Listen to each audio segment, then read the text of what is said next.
Hello students, online classes में आप सभी का स्वागत है। अभी तक हमने जो है सहसंयोजक बंध के बारे में पढ़ा। आज अपन पढ़ेंगे उप सहसंयोजक बंध। उप सहसंयोजक बंध।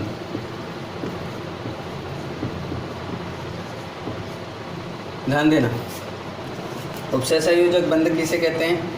पहले तो इसकी परिभाषा के बारे में जानें, जिससे हम अच्छे से उप सहसंयोजक बंध को जान सकें। ध्यान देना, बे सहसंयोजक बंध, बे सहसंयोजक बंध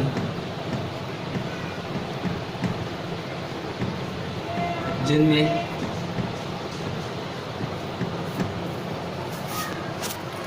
इलेक्ट्रॉन युग्म के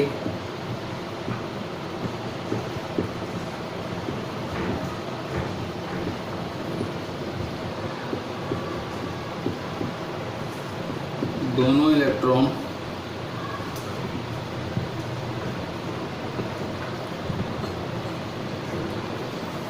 वे सहसंयोजक बंध जिनमें इलेक्ट्रॉन युग्म के दोनों इलेक्ट्रॉन किसी एक ही परमाणु के द्वारा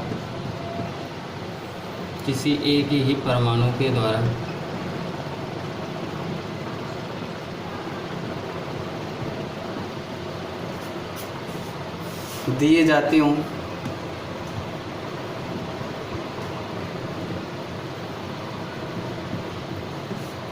लेकिन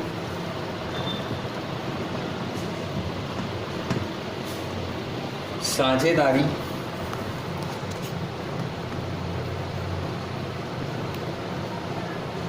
दोनों परमाणुओं के बीच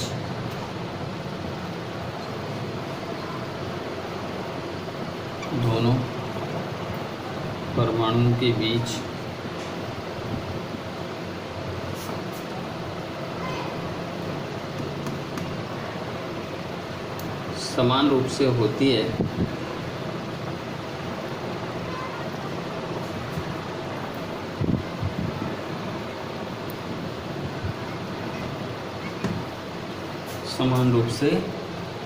है। उप सहसंयोजक बंध उप सहसंयोजक बंध का निर्माण करते हैं।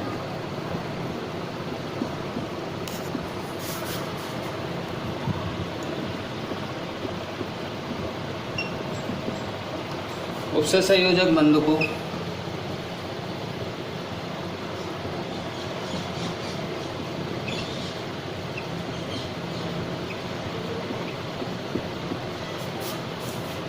एक तीर के चिन्ह के द्वारा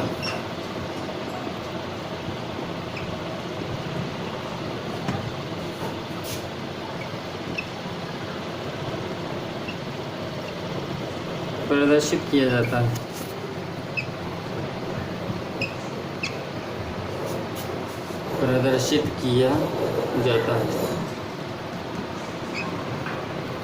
तो ये उप सहसंयोजक बंध की अपनी परिभाषा थी, इसको बड़े ध्यान से समझना है। बे सहसंयोजक बंध जिनमें इलेक्ट्रॉन युग्म के दोनों इलेक्ट्रॉन किसी एक ही परमाणु के द्वारा दिए जाते हों, लेकिन साझेदारी दोनों परमाणुओं के बीच समान रूप से होती है, क्या कहलाते हैं? उप सहसंयोजक बंध। और उप सहसंयोजक बंधों को एक तीर के निशान के द्वारा दर्शाया जाता है। ये परिभाषा है। अब परिभाषा को अपन समझेंगे, एक उदाहरण के द्वारा भी समझेंगे इसको।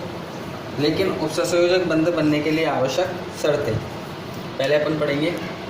उप सहसंयोजक बंध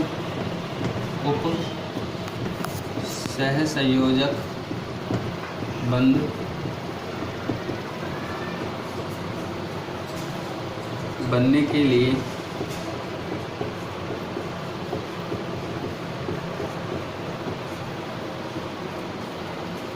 आवश्यक शर्तें।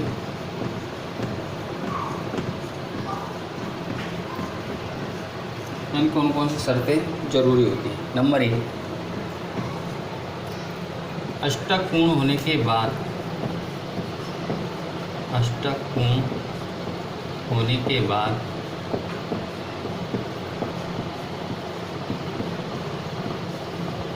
अष्टक पूर्ण होने के बाद किसी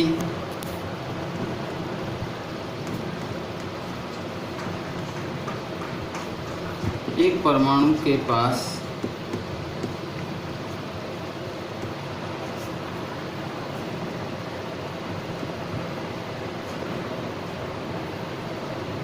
कम से कम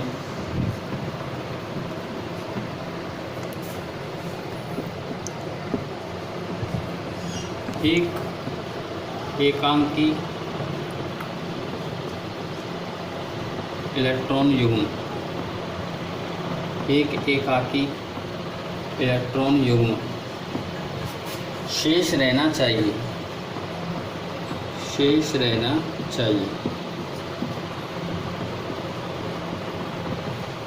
ठीक है ना।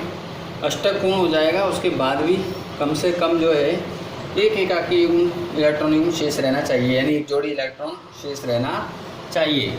दूसरी शर्त, दूसरे परमाणु के पास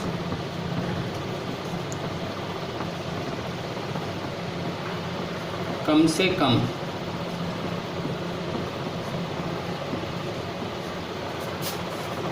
एक इलेक्ट्रॉन की एक जोड़ी इलेक्ट्रॉन लिख देता हूँ, एक जोड़ी इलेक्ट्रॉन की कमी होनी चाहिए, एक जोड़ी इलेक्ट्रॉन की कमी होनी चाहिए।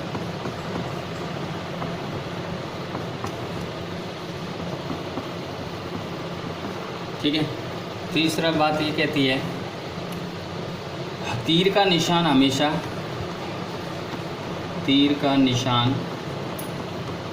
हमेशा दाता से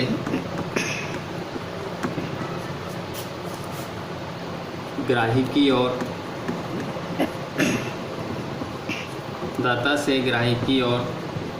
प्रदर्शित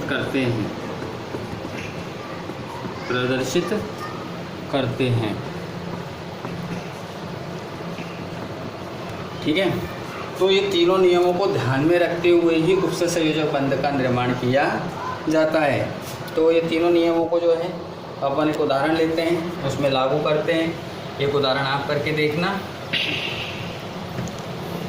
एक उदाहरण के द्वारा दर्शाता हूँ, मैं बताता हूँ आपको। उदाहरण, ओजोन का उदाहरण ले रहे हैं अपन।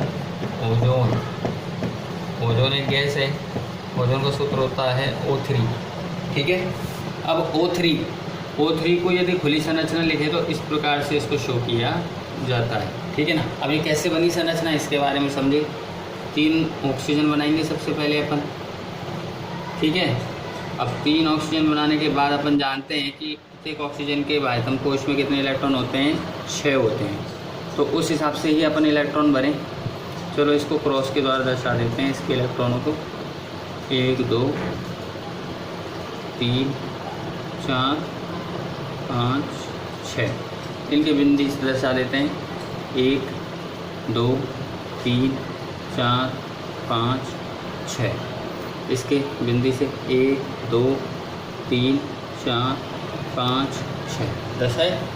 अब देखिए ये ऑक्सीजन जो है ये कहती है कि मेरे बाह्यतम कोश में 6 इलेक्ट्रॉन है, मुझे 2 इलेक्ट्रॉन चाहिए, तो ये इसी से लेगी। इसी कारण जो है मैंने इसके इलेक्ट्रॉनों को इधर शो किया था, ये ले लिया। अब ये कहती है कि मेरे भी बाह्यतम कोश में कितने इलेक्ट्रॉन है, 6। ठीक है ना। या तो ये इससे लेगी या इससे लेगी। ठीक है, समझ में आ गई बात। इससे भी ले सकती है, तो मान लीजिए अपन इससे ही लेते हैं, यूँ ही क्रम में ले लेते हैं अपन। तो इसने इससे इलेक्ट्रॉन ग्रहण कर लिया। अब इसके पास कितने हो गए, 8 इलेक्ट्रॉन। अब ये ऑक्सीजन कहती है कि मेरे बाह्यतम कोश में भी 6 इलेक्ट्रॉन है, मुझे भी 2 इलेक्ट्रॉन की आवश्यकता है, तो ये भी क्या करती है, 2 इलेक्ट्रॉन इससे ग्रहण कर लेती है। लेकिन इस बीच वाली ऑक्सीजन के पास पहले ही 8 इलेक्ट्रॉन हो चुके हैं, तो अब इसको इससे इलेक्ट्रॉन लेने की आवश्यकता नहीं है। इस कारण जो है दोनों के बीच साझेदारी नहीं होगी, केवल ये दाता होगा और ये क्या होगा, ग्राही। साझेदारी किधर हुई है, इधर हुई है। और कितने इलेक्ट्रॉनों को, ये 2 जोड़ी की। और हम जानते हैं जब भी 2 जोड़ी इलेक्ट्रॉनों की साझेदारी होती है उनके मध्य में डबल बॉन्ड लगाया जाता है, तो ऑक्सीजन ऑक्सीजन के मध्य डबल बॉन्ड लगाया जाता है। अब मैंने आपको बताया था नियम में कि तीर का निशान हमेशा दाता से ग्राही की ओर लगाया जाता है। दाता ये है और ग्राही ये है, तो इस प्रकार से इसको शो किया जाएगा। इस प्रकार से उपसंयोजक बंध के निर्माण को आसानी से समझा जा सकता है। ठीक है, तो ये ओजोन जो गैस है उसके बारे में अपन ने उपसंयोजक बंध, इसका उदाहरण लेकर उपसंयोजक बंध के निर्माण को समझा था। अब आपको खुद को जो है HNO3 इसे बोलते हैं नाइट्रिक अम्ल, इसमें उपसंयोजक बंध को बताना है, कोशिश करना। आज के वीडियो में मैंने आपको समझाया है, आशा करता हूँ कि आप सभी के अच्छे से समझ में आया होगा। धन्यवाद।